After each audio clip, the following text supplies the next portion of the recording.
हाथों में कंगन हो बेटी, गलों में जई हो मालाबा।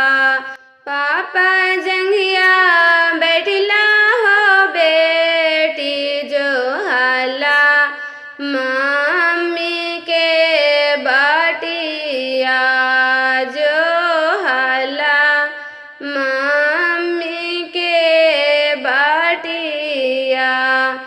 जते बटिया जला हो बेटी, उतही फटेला हो छातिया, रे उतही माया हो देखवालू। आजू से छोड़बला जी पापाया पा निहो ना घरिया, रे आपा नि